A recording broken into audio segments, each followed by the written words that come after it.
Haleluya. Sama-sama kita katakan amin. Sekali lagi kita katakan haleluya. Silakan duduk saudara. Puji Tuhan, shalom saudara bersukacita pada pagi menjelang siang ini. Amin semua saudara. Dan saudara, kita terus berdoa apa yang sudah kita lakukan setiap hari bertalu-talu, dan kita berpuasa, dan puji Tuhan sudah mulai penurunan yang tajam, di mana kota-kota sudah mulai dipulihkan. Bahkan Menteri Luar Negeri melaporkan kepada WHO bahwa Indonesia turun sampai minus berapa persen tajam ya saudara. Sementara negara-negara sahabat kita Brunei bisa naik sampai 300%. Nah puji Tuhan, dan semua karena pertolongan tangan Tuhan. Amin semua. Karena Tuhan yang menolong kita, karena Tuhan mendengar doa orang yang benar. Beri tepuk tangan dulu buat Tuhan kita saudara. Nah puji Tuhan, hari ini saya mau berbagi tentang seorang yang betul-betul berada di persimpangan, yang dia kebingungan harus apa yang dia kerjakan. Nah sekarang kita mulai dari kitab 2 Raja-Raja pasal yang keempat. Dikatakan demikian firman Tuhan, 2 Raja-Raja pasal yang keempat. Silakan buka saudara di rumah-rumah. Salah seorang dari istri-istri para nabi mengadukan halnya kepada Elisa sambil berseru, "Hambamu, suamiku sudah mati, dan engkau ini tahu bahwa hambamu itu takut akan Tuhan. Tetapi sekarang penagih hutang sudah datang untuk mengambil kedua orang anakku menjadi budak." Jawab Elisa kepadanya, "Apakah yang dapat kuperbuat bagimu? Beritahukanlah kepadaku apa-apa yang kau punya di rumah." Berkatalah perempuan itu, "Hambaku ini tidak punya sesuatu apapun di rumah, kecuali sebuah buli-buli berisi minyak."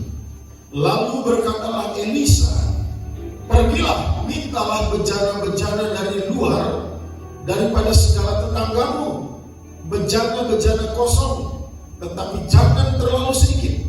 Kemudian masuklah, tutuplah pintu sesudah engkau dan anak-anakmu masuk, lalu tuanglah minyak itu ke dalam segala bejana. Mana yang penuh, angkatlah." Pergilah perempuan itu daripadanya, ditutupnyalah pintu sesudah ia dan anak-anaknya masuk. Dan anak-anaknya mendekatkan bejana-bejana kepadanya, sedang ia terus menuang. Ketika bejana-bejana itu sudah penuh, berkatalah perempuan itu kepada anaknya, "Dekatkanlah kepadaku sebuah bejana lagi." Tetapi jawabnya kepada ibunya, "Tidak ada lagi bejana." Lalu berhentilah minyak itu mengalir. Kemudian pergilah perempuan itu memberitahukannya kepada abdi Allah, dan orang ini berkata, "Pergilah, juallah minyak itu, bayarlah hutangmu, dan hiduplah dari lebihnya, engkau serta anak-anakmu." Wow, dahsyat sekali saudara ya. Saudara mau diberkati lebih? Saudara mau dipulihkan? Nah, ini kita belajar saudara. Ada kalanya kita pernah mengalami di mana satu titik kita kebingungan. Kita mau bikin apa? Kita nggak tahu. Situasi ini, kondisi seperti ini, ada kalanya kita mengalami seperti itu. Kita nggak tahu mau bikin apa. Saudara pernah mengalami itu kan dalam hidup? Pernah ya? Saudara, mungkin saudara punya kesaksian-kesaksian tersendiri.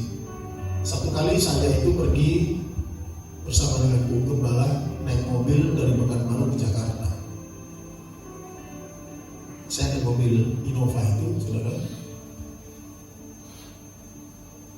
Berangkat setelah habis makan siang. Saya ingat betul, kami berangkat. Waktu tempuh dari Pekanbaru ke Jambi kan, dia estafet dulu. Pekanbaru Jambi, Jambi ke Palembang, Palembang Lampung, Lampung Jakarta. Biasanya begitu. Nah saudara, Saya prediksi sampai di Jambi itu sekitar pukul setengah 10 malam, kurang lebih begitu, 9 sampai 10 jam kalau kita santai-santai aja. Dan waktu itu persis menjelang Jambi, kira-kira 30 km lagi saudara, atau 40 kilo, lebih kurang begitu. Itu tiba-tiba mobil saya itu tidak mau bergerak. Ada bunyi yang aneh, saya dengar. Ada bunyi sangat aneh sekali, ya, seperti tidak biasanya mobil normal. Dan saya mulai meminggirkan mobil itu. Dan di malam itu saudara, itu situasinya sangat tidak enak. Kenapa? Karena kalau dari Pekanbaru ke Jambi itu, sebelum sampai Jambi itu banyak hutan belantara, nggak ada rumah penduduknya. Dan kami mogok di situ. Saya mau tidak mau menghentikan mobil itu. Saya takut meneruskannya karena ada sesuatu di dalam mesin mobil saya. Saya berhentikan saja. Saya berhentikan di tengah-tengah hutan belantara itu, tidak ada rumah penduduk. Dan saya keluar dari mobil. Saya biarkan ibu gembala di mobil. Kalau nggak salah dengan Robi juga bertiga. Saya bilang kunci saja mobil. Dan kemudian saya keluar dari mobil. Saya bingung mau bikin apa ya. Rumah penduduk nggak ada. Itu gelap gulita. Kan wajar kita manusia kebingungan juga. Mau menghubungi siapa tidak tahu. Sambil saya berjalan, saya mulai sambil jalan, sambil gerak, sambil jalan, sambil ini saya berdoa sama Tuhan, berikan cahaya jawaban bagi saya untuk menemukan seseorang supaya ya ibu gembala saya tinggalkan, tidak diganggu orang mobil kita, saya sendiri menemukan orang bengkel untuk bisa memperbaiki mobil. Dan begitu jauhnya saya jalan, saya tahu Jambi itu masih jauh, saya jalan kaki udah malam, tidak ada penduduknya. Jadi saya hanya pakai senter handphone saja. Sambil berjalan, saya pakai senter. Emang kita bingung waktu itu, nggak tahu mau bikin apa, saudara ya. Tapi puji Tuhan, ketika kita mulai mau berdoa, ketika kita mulai berseru kepada Tuhan, ada betul-betul sosok cahaya yang datang sama saya. Dan itu saya datang sepeda motor yang butut sekali saudara. Cuma ada satu cahaya ditaruhnya di kepalanya. Orang-orang di kampung sana suka apanya dia pakai senter di kepalanya, tidak ada lampunya. Makin mendekat dengan saya hentikan dia. Bisa saja orang itu orang jahat, kan? Bisa saja saudara. Emang benar di motornya banyak ada semacam alat dodos itu. Ada parang juga di sepeda motornya. Saya hentikan dia. Stop. Dia berhenti. Kenapa Bang? Bisa saya carikan ini satu tempat di mana ada begelnya. Ayo Bang, naik aja. Dan orang ini begitu baik sekali saudara. Dia bawa saya ke satu tempat di mana tempat itu adalah bengkel. Disinilah tempat mobil-mobil sawit itu kalau diperbaiki. Abang boleh di sini. Dan tahu nggak saudara? Waktu saya pergi dengan dia itu bukan dekat. Padahal rumahnya dia sudah dekat. Jarak ketika saya menghentikan orang itu dia sudah mau dekat rumahnya. Tapi dia relakan dirinya untuk menolong saya sampai ke bengkel itu. Saya berhutang budi dengan dia. Dan ketika saya sudah menemukan bengkel itu, saya tanya dia, Bang, abang tinggal di mana? Oh, saya di tempat abang yang bertiga tadi. Oh, jauh sekali. Nah, saudara, ketika itu saya titipkan uang dengan dia nggak mau. Dia bilang nggak usah lah, kita harus saling tolong. Kan begitu saudara. Saya ngomong-ngomong dengan dia, abang siapa? Ya, saya ini pengurus ada pesantren di situ. Dia pengurus pesantren di situ saudara. Saudara, kadang-kadang dalam hidup ini kita nggak tahu. Ada saja orang menolong kita saudara. Makanya saya kadang-kadang bingung juga melihat hari-hari ini justru kita ini saling bergotong royong, saling menopang, saling mendoakan, bukannya saling serang. Lalu Kalau saudara lihat YouTube, saudara itu bingung. Kenapa? Banyak hamba-hamba Tuhan malah saling serang. Apologet, debator, entah. Kalau Pak Sandi bilang jangan-jangan mau naikkan subscriber nih Pak. Kita nggak tahu lah. Kalau Uya bertengkar dengan salah seorang artis juga itu sandiwara supaya subscribernya naik kan supaya ditonton orang. Saya pikir apakah para hamba Tuhan juga begitu? Makanya kita berdoa justru dalam situasi seperti ini kita saling bekerja sama, bergotong royong sesama hamba Tuhan, anak-anak Tuhan untuk saling mendoakan. Baik cuma saudara, saya percaya kita saling mendoakan sehingga tidak ada kuasa apapun yang bisa menjemput kita, termasuk maut sekalipun tanpa izin Tuhan. Amin semua saudara. Nah, seorang wanita janda di sini dikatakan ayat yang pertama itu dikatakan saudara, salah seorang dari istri-istri para nabi. Wah, siapa suami orang ini? Para nabi, istri hamba Tuhan, orang yang diurapi Tuhan, tapi tiba-tiba mengalami persoalan. Apa persoalan wanita ini? Dia dikejar-kejar hutang. Dia seorang janda yang tidak punya apa-apa. Dia punya hutang, bahkan penagih hutang itu, kalau dalam bahasa Inggrisnya disebut kreditor, saudara. Ternyata zaman dulu dari tukang kredit juga lupa saudara. Kita pikir zaman sekarang aja ada kredit panci, celana dalam dan lain sebagainya. Rupanya di zaman dulu juga sudah ada rupanya saudara. Ya. Tukang kredit itu sudah ada. Dan sudah lihat dalam King James ditulis itu kreditor, tukang kredit. Ya, mau pinjam dikasihlah mungkin agak bunga sedikit. Kalau nggak bisa bayar, konsekuensinya bahaya. Dia ambil sesuatu yang ada pada kita. Makanya saudara, dalam gak usah kredit panci lagi, kumpulkan aja uang lah. Ya nggak usah. Jadi semua dari tubuh saudara itu kredit semua. Nah, kalaupun sudah sempat, jangan mau kalau TV saudara nanti ditarik. Ini kalau udah terlanjur, udah kredit ya, tiba-tiba nggak bisa bayar, jangan mau orang tukang kredit mengambil barang, menyita barang kita di rumah, itu tidak boleh. Kenapa? Karena itu diatur oleh undang-undang pengadilan. Tidak boleh satu barang kita pun diambil oleh orang lain tanpa lewat proses pengadilan. Tidak boleh, saudara. Itu supaya cerdik nih, saudara. Jangan. Tapi kalau sama-sama lah, nggak usah kredit lah. Lebih bagus nabung aja, lu sikit-sikit nanti udah cukup uangnya ya, beli selusin. Gitu, saudara ya. Nah, belilah panci yang bagus-bagus, selusin, langsung beli aja, saudara. Nggak usah kredit. Ya, nah, saudara. Ini wanita, seorang janda, punya 2 anak, tidak punya apa-apa. Dia datang kepada Elisa, hambamu itu katanya sudah mati, dan kami ditagih hutang, dan anak kami akan dibawa untuk dijadikan budak. Zaman dulu begitu, kejam saudara, nggak main-main. Mungkin zaman sekarang juga masih ada. Ya. Kita dengar juga kok ada orang kalah judi, mungkin gitu Pak Cokro, titipkan anaknya untuk digantikan. Bingung dia, nggak tahu lagi, handphone udah dijual semua tuh Pak, anak aja lah dititipkan. Mungkin zaman Pak Cokro masih ada kayak gitu. Nah saudara, wanita ini sedang diperhadapkan kepada sebuah kebingungan, mau bikin apa, nggak punya apa-apa saudara. Mau bayar hutang nggak bisa, sementara anaknya sudah mau dibawa.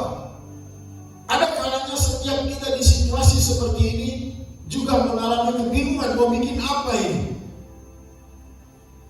Gak tahu apa yang harus kita lakukan. Mari kita mulai belajar kepada seorang janda ini. Yang pertama saya mau beritahu buat saudara semua, apa yang harus kita lakukan untuk kita keluar dari permasalahan yang ada. Ayat kedua dikatakan begini.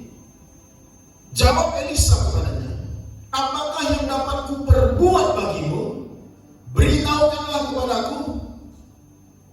Ya, sorry, tunggu dulu ya. Saya belum sampai ke situ.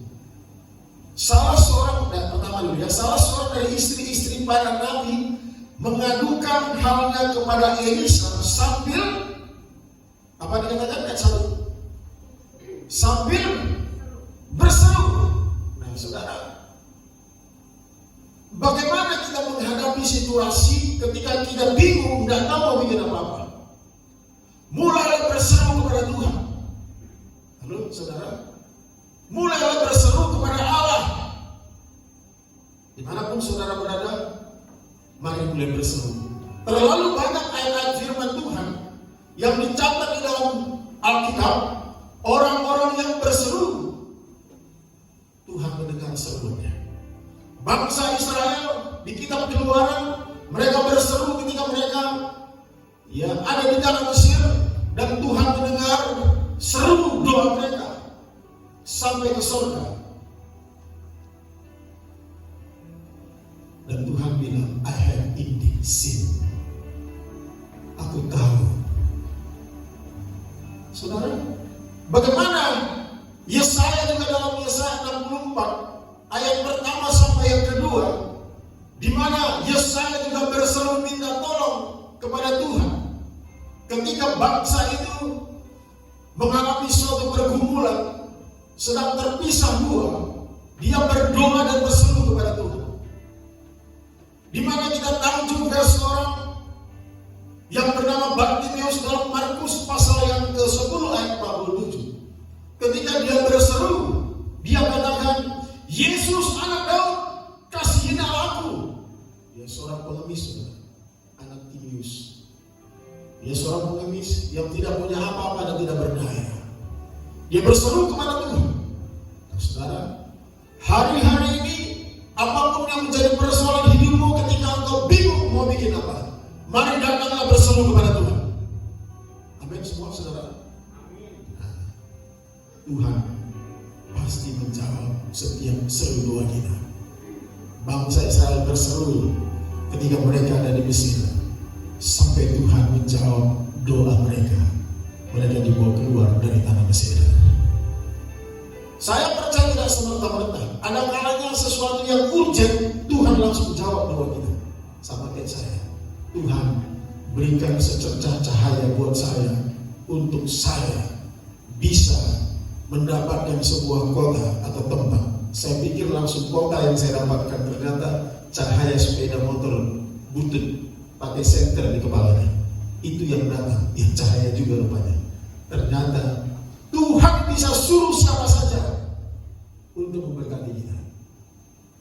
Jadi saudara, kita juga tidak boleh, kalau dia bukan orang Kristen, kita pandang sebelah mata. Tidak boleh. Saudara tahu istilah oikumene itu berasal daripada oikos, artinya rumah. Itu bahasa Yunani. Oikos artinya rumah, tempat tinggal. Artinya itu saudara. Kenapa? Supaya kita bisa menghargai, saling menghargai. Di kediaman yang Tuhan berikan atas kita bumi ini banyak ragam orang yang harus kita hargai. Bukan hanya orang Kristen saja, orang Buddha, orang Hindu, orang yang tidak punya agama, kita juga belajar menghargai. Bisa saja orang itu datang memberkati kita. Halo saudara, bisa saja kan orang asing datang memberkati saudara tiba-tiba. Bisa saja yang tidak kita kenal datang memberkati kita. Pernah alami itu kan? Pernah?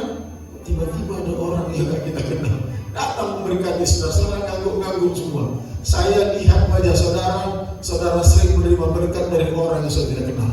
Bagaimana mungkin saudara jual rumah, tiba-tiba orang yang gak kenal saudara datang membeli rumah kita. Jual sesuatu, orang gak kita kenal yang datang. Nah, apakah kita bilang begini, karena Anda bukan orang Kristen, maka kita tidak boleh saling tukar-menukar barang? Gak boleh. Gak bisa saudara. Ingat baik-baik. Oikumene berasal dari bahasa Yunani, yaitu oikos, di mana itu rumah, kediaman, tempat kita berpijak di bumi ini. Semua kita patut hargai. Saya ditolong Tuhan melalui orang yang kerja di pondok pesantren, tapi dia tolong saya. Saya bilang, ini bang, saya kasih uang. Dia gak mau.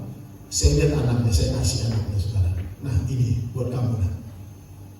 Walaupun tidak seberapa, tapi saya merasa berhutang budi dengan orang itu. Dia bawa saya kemana tempat. Nah puji Tuhan saudara. Mari kita mulai berseru. Pertolongan Tuhan bisa datang kapan saja. Bisa hari ini ketika engkau urgent. Bisa besok. bisa bulan depan, bisa tahun depan, tapi Tuhan tetap menolong orang yang berseru kepadanya. Beri tepuk tangan buat Tuhan. Yang kedua, saudara, yang kedua, perhatikan ayat 2, kita masuk ayat kedua. Jawab Elisa kepadanya, apakah yang dapat kuperbuat bagimu? Beritahukanlah kepadaku apa-apa yang kau punya di rumah. Saudara, yang kedua yang saya catat, apa yang saya pelajari dari kitab ini. Yang kedua, mari kita mulai memberitahukan apa yang menjadi kelemahan kekurangan kita. Kadang-kadang kita ini sok pintar, mentang-mentang IP kita hampir 4, kita cum laude, mentang-mentang kita di sekolah itu SMA kita nilainya tinggi, mentang-mentang kita itu orang sukses, tapi kita sok merasa kita ini hebat aja. Makanya orang-orang seperti ini gak alami Tuhan dalam hidup. Beritahukan kelemahan kita. Ini kekurangan saya, Tuhan. Saya tidak punya apa-apa, cuma ini yang aku punya, Tuhan. Ingat Musa? Musa sempat berargumentasi dengan Tuhan. Untung saja Tuhan memang sudah pilih dia, saudara. Kau yang pergi. Dia bilang, Tuhan, aku ini gak punya apa-apa, sudah aku gak bisa ngomong, aku petah lidah. Tapi Tuhan bilang, kau pergi. Nanti si Harun yang saya suruh ngomong. Terus aku gak punya apa-apa, apa di tanganmu? Loh, apa? Seringkali kita pikir kalau kita punya mobil kita baru dianggap orang yang supaya dihormati. Belum tentu, sudah. Banyak orang punya mobil, ya tiba-tiba rupanya mobil rental dipakai, sudah. Ya, nah mobil ini biar dibilang orangnya banyak duit, rupanya mobil rental, saudara. Sekarang mobil apa saja bisa dirental. Tapi jangan lihat itu, saudara. Mari jangan kita jadi sombong. Seringkali kadang-kala manusia begitu, tidak mau menceritakan kelemahannya dengan Tuhan. Oke, manusia kita tidak boleh menyampaikan sesuatu. Kadang-kadang orang berpikir kita datang ke rumah orang sambil nangis-nangis meminta duit. Lalu saudara, kan gitu kadang-kadang. Maka menangislah sama Tuhan, berserulah kepada Dia. Kau sampaikan apa kekurangan dan apa yang kau punyai. Jangan kita sombong. Orang sombong biasanya tidak diberkati. Yakobus 4 ayat 14. Sedang kamu tidak tahu apa-apa yang akan terjadi besok. Apakah arti hidupmu? Hidupmu itu sama seperti uap yang sebentar saja kelihatan lalu lenyap. Tadi pagi kita bahas ini sedikit, bahwa kita ini sebenarnya gak ada apa-apanya. Hari esok aja kita nggak tahu, jangankan besok. 2 jam lagi kita nggak tahu. 2 detik lagi kita nggak tahu peristiwa apa yang terjadi dalam diri kita. Makanya kita jangan sombong. Sesering mengingatkan kita semua bahwa kita hanya diciptakan dari debu dan tanah. Kita ini nggak ada apa-apanya. Makanya saudara, janganlah pernah kita sombong. Sudah, kan sering kita bilang, kita dengar istilah ini. Sudah miskin belagu bulan gitu. Wah, nggak tahu diri tuh orang. Nggak mau mengandalkan Tuhan, nggak mau datang beribadah, mau ngapain coba? Lalu mau mengandalkan kekuatannya. Mari datanglah kepada Tuhan. Tuhan yang menjadikan kita sedemikian rupa, Tuhan yang mengangkat kita, Tuhan yang memberkati hidup kita. Makanya Ulangan 2 ayat yang 28 dikatakan bahwa saudara, segala berkat ini akan datang kepadamu dan menjadi bagianmu jika engkau mendengarkan suara Tuhan Allah. Saudara, yang ketiga, yang kedua tadi apa, saudara? Yang pertama tadi apa? Berseru kepada Tuhan. Yang kedua, dengan memperkatakan apa adanya kita ini, saudara. Kita, ya, saya ini gak punya apa-apa Tuhan. Jangan malah sombong pula, saudara. Sudah gak punya apa-apa, belagu pula. Cuma ini yang aku punya, Tuhan. Seorang janda ini berkata, cuma ini yang aku punya. Semacam toples yang berisi minyak zaitun. Hanya ini itu hamba. Kalau dulu begini, suara Tuhan itu, suara Nabi itu perpanjangan tangan Tuhan. Kalau Nabi datang ke rumah, biasanya Tuhan yang suruh. Kan gitu saudara ya. Dan kalau dulu saudara, kalau Nabi datang, ada kemungkinannya kabar buruk dan kabar sukacita. Nah kalau dia datang ke rumah saudara, itu mewakili Tuhan, maka kita patut berseru kepada Dia apa yang mau kita sampaikan. Kemudian segala kekurangan kita bicarakan, kita cakapkan dengan Dia apa yang mau kita ngomongkan. Jangan kita menjadi orang yang sombong. Yang ketiga, saudara, banyak mendengar. Ketika Elisa berbicara dengan dia mendengar. Orang ini mendengar dan dia tidak kemana-mana. Dia fokus kepada perkataan hamba Tuhan ini. Bisa saja saudara, mujizat tidak terjadi ketika engkau tidak percaya firman Tuhan. Ketika engkau mengeraskan hatimu, maka mujizat Allah tidak pernah terjadi dalam hidupmu. Dan saya percaya ketika hari ini kau mendengarkan firman Tuhan, mendengarkan suara Tuhan, maka itu akan terjadi dalam hidupmu. Hari-hari ini apa yang kita dapatkan dalam visi gereja kita, di mana kita harus terus menjadi orang yang peka mendengarkan suara Tuhan. Saudara, saya waktu mendapatkan visi ini ketika saya lagi kena COVID, saya bingung kok kenapa ini Tuhan berikan dengan saya. Ternyata di situasi ini kita disuruh Tuhan agar peka mendengar suaranya. Suara apa yang kita dengar? Hidup ini kita bisa mendengar suara setan, suara Tuhan, dan suara hati kita. Betul saudara? Kita bisa mendengar suara setan, harus tahu ini setan apa bukan. Yang kedua, suara hati kita. Yang ketiga, suara Tuhan. Suara Tuhan itu kayak apa lagi? Saudara, suara Tuhan bisa itu lewat audible, dia bicara kepada kita. Bisa saja. Saudara, Alkitab mencatat demikian. Mungkin di antara saudara pernah nggak Roh Kudus bicara dengan saudara? Siapa yang pernah katakan? Roh Kudus bicara dengan saudara. Nah, Ibu Gembala sering. Siapa lagi? Nggak pernah? Pernah juga. Kok malu-malu kok? Ya Allah kita kan ada. Kalau dia ada, dia bisa bicara. Saudara bercakap-cakap dengan dia. Makanya penting bagi kita itu bincang-bincang dengan Tuhan. Bicara-bicaralah saudara lewat doa saudara, lewat saudara menyembah Tuhan, lewat saudara memuji Tuhan. Bicara-bicara dengan dia. Dia bisa bicara dengan kita. Halo? Saudara, makanya dia adalah pengalaman-pengalaman hamba Tuhan ketika Tuhan bicara dengan dia. Bisa saja. Jangan kamu kesana. Bisa tiba-tiba begitu. Jangan lakukan ini. Berhenti kau katanya.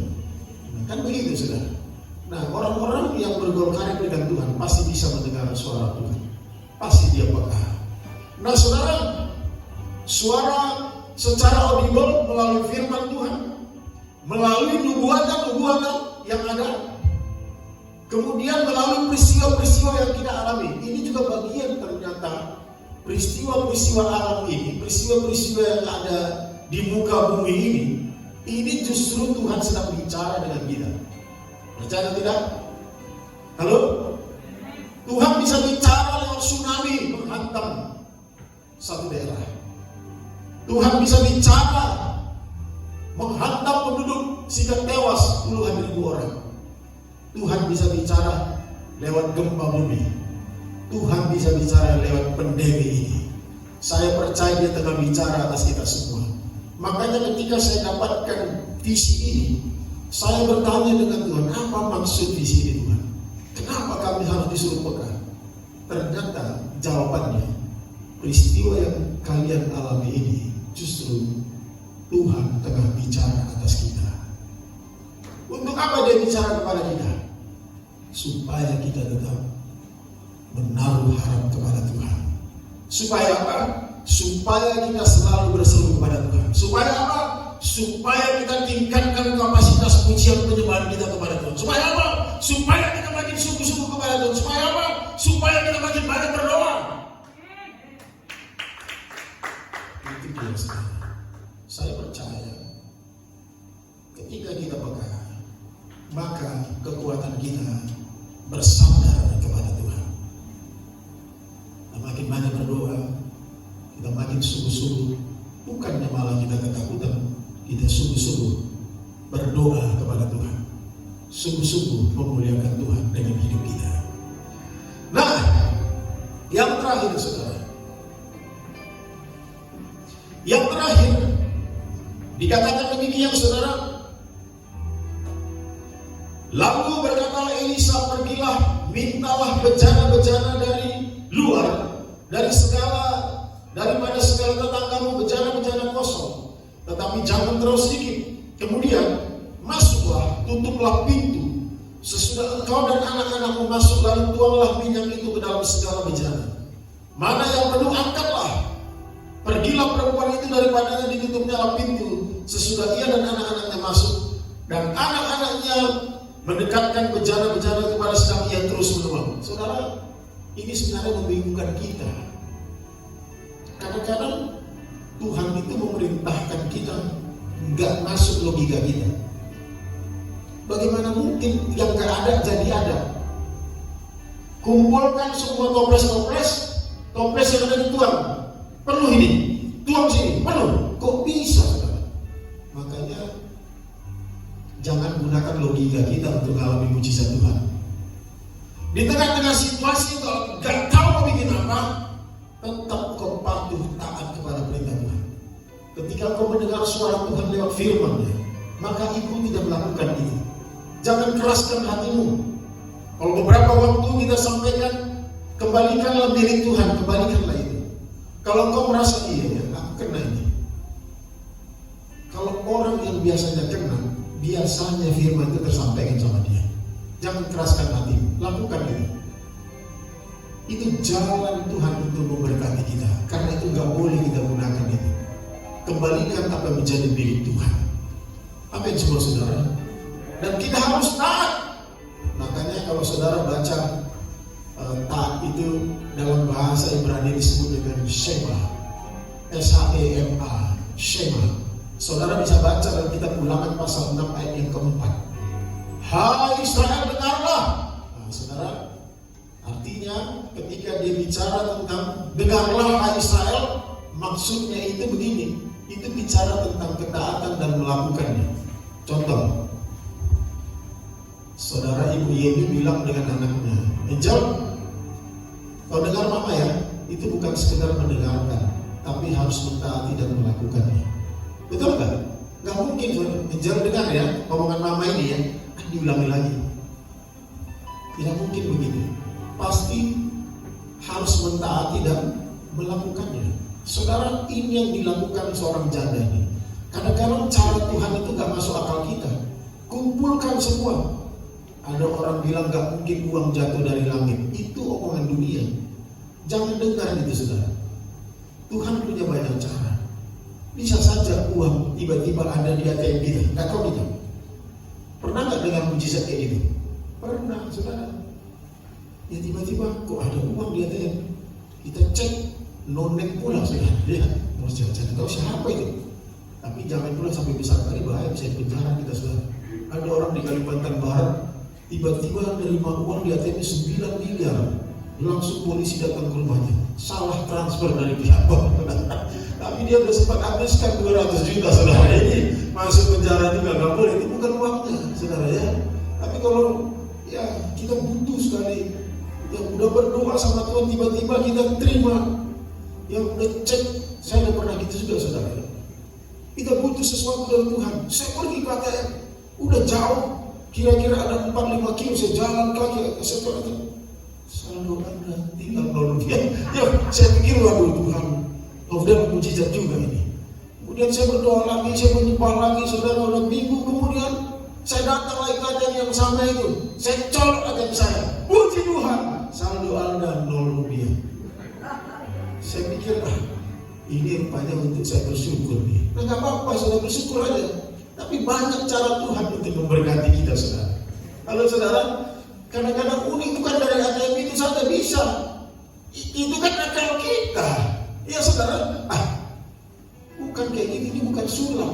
Saudara kalau baca cerita asli Nabi ini pun ketika dia nggak di situ, orang itu melakukan ini. Betul nggak?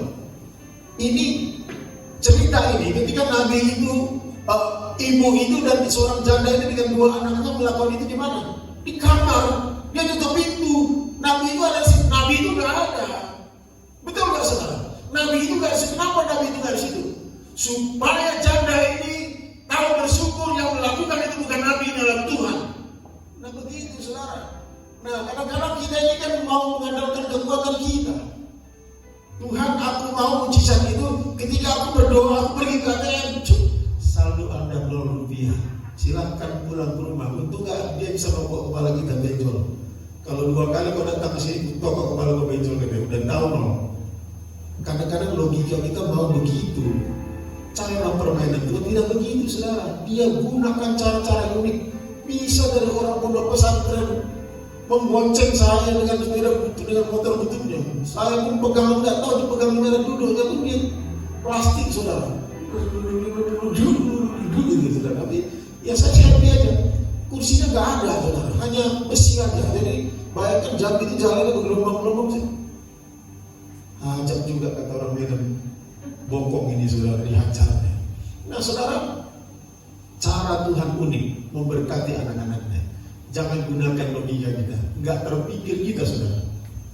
Ya, tiba-tiba ketika kita mau coba ATM, nggak kita berharap di situ. Loh, udah ada uang. Dari mana ini? Coba cek dulu. Tanpa nama pula ini. Tapi di dalamnya ada pesan message. Gunakanlah uang ini, Bu, ini. Ya, Tuhan memberkati keluarga ibu ya. Ini bukan salah transfer pihak bank, tapi Tuhan bisa menggunakan banyak cara untuk terlalu banyak kesaksian model seperti ini. Ya, makanya bacalah Facebook Ibu Novi. Ada selalu bilang, ya Allah, ternyata berkat itu gunakan dari mana saja katanya saudara. Dari mana saja. Amin saudara. Tapi dengan cara-cara yang unik. Elisa sengaja tidak lihat. Kau saja yang kerja, lakukan itu. Bagaimana mungkin kalau kita nggak punya iman dan taat melakukan itu nggak akan terjadi mujizat saudara. Nggak masuk akal. Gini ya Pak Cokro, kalau tiba-tiba Tuhan bilang, Bapak duduk di depan gereja, ya pejamkan mata di situ. Begitu bukan masalah, uang 1 goni depan. Nah itu kan cara-cara yang nggak logis. Cara Tuhan dia seperti itu, unik-unik saudara. Aneh-aneh.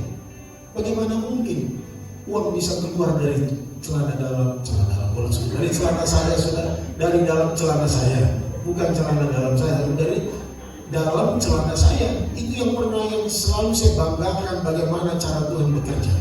Sampai terbalik-balik ngomongnya, terlebih-lebih saudara. Ya, dari dalam celana saya itu uang keluar begitu saja. Kalau bukan Tuhan yang taruh di situ. Jangan saudara cek ini saya apa? Tanya ke bank asli nggak? Asli. Dari mana uang bisa ada di situ kalau nggak Tuhan yang lakukan ini? Jadi sudahlah, taat saja. Sekalipun itu unik. Tiba-tiba Tuhan bicara dengan kita melalui hamba Tuhan. Jual perkedelai. Perkedelai gimana caranya? Gimana hamba Tuhan datang kemari bersaksi? Kamu jual bakso. Loh, preman jual bakso. Bagaimana mungkin? Tiba-tiba gini-gini bakso orang pun takut saudara. Di depan orang ramai pulang gini-gini. Biasanya tangannya kukunya udah hitam. Gini-gini bakso, siapa yang mau makan itu saudara? Tapi dia jual aja, kompor pun dia pinjam orang punya, mangkok bakso pun dia pinjam orang. Dia jualan di situ dengan modal hanya 100.000 gitu kan? Cuma modal 100.000. Dia tanya bagaimana cara bikin bakso. Dia jual. Tapi sekarang baksonya booming di mana-mana ada. Apa nama bakso saya lupa? Edan. Nama minyak pun maksudnya aku edan kalau Tuhan. Itu maksudnya aku cinta segila-gilanya ikut Tuhan. Kan begitu saudara. Ya memang ikut cinta Tuhan itu memang mirip-mirip orang gila. Kita lagi sedih nyanyi, keluarga kita meninggal nyanyi di situ. Makanya orang kan heran lihat kita. Orang Kristen kayak orang India gitu ya, kayak Filipina, di mana-mana sukanya nyanyi. Bapaknya pun mati dia nyanyi gitu ya. Ya memang begitulah kita saudara, selalu bersyukur dengan keadaan apapun. Aneh memang, kayaknya gila, tapi bukan gila. Tuhan suka dipuji, karena kematian orang percaya juga keuntungan buat kita semua. Karena itu cara Tuhan untuk mendekatkan kita kepada Dia. Tepuk tangan buat Tuhan, saudara. Yang terakhir ini saya katakan, taat ketika kita mendengar suara Tuhan itu, taat dan melakukannya. Shema, hai Israel, Allah itu adalah Esa. Maksudnya kan dalam ulangan itu supaya bangsa itu tahu Allah itu satu, jangan sembah yang lain. Kan begitu maksudnya, saudara. Makanya di zaman perjanjian lama itu kan suka orang itu bandel. Di satu sisi dia menyembah dewa-dewa, tapi di sisi lain, makanya Tuhan jengkel, saudara, buang saja orang ini. Gak ada guna, bukan main bandelnya. Itu yang Tuhan bilang, aku Allah yang Esa, tidak ada lagi yang lain. Sembahlah aku, kata Tuhan. Itu bukan hanya sekedar dia ngomong kita dengar, tapi kita harus melakukannya. Taat, sungguh-sungguh cuma menyembah Allah kita yang hidup, Allah yang Esa. Tepuk tangan buat Tuhan. Mari kita berdoa. Bagi kita berdiri, saya undang pemain musik dan pemuji Tuhan. Mungkin WL saja, ya, sehingga boleh. Situasi kita harus berjaga-jaga. Mari kita bagi berdiri bersama-sama, saudara. Silakan Ibu Gembala menaikkan pujian. Ku menyembah dalam kudus hadirat-Mu.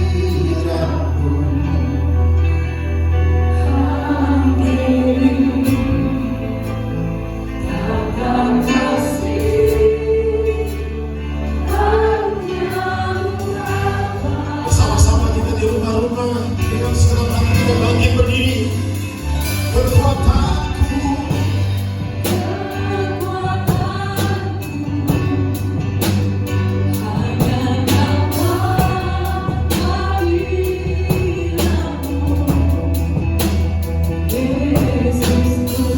amin.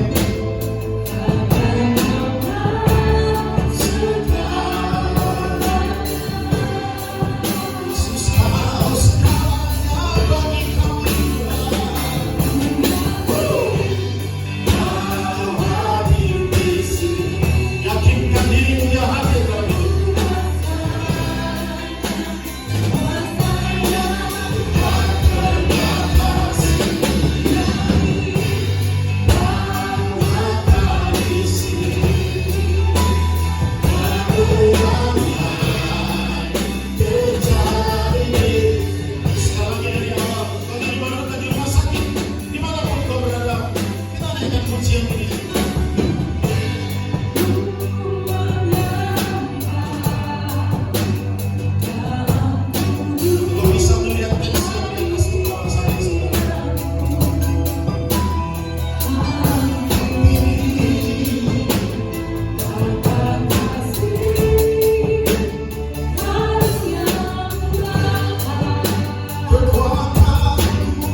Siapapun saudara, apapun saudara, dari latar manapun kau dengarkan baik-baik. Ketika kau mendengarkan dia adalah jalan, kebenaran, dan hidup, maka hari ini kau harus mengaku kepada dia adalah Yesus Kristus yang menyelamatkan engkau, yang menyembuhkan sakitmu, yang engkau ketika percaya kepada dia mengalami kemenangan. Terima kemenangan itu.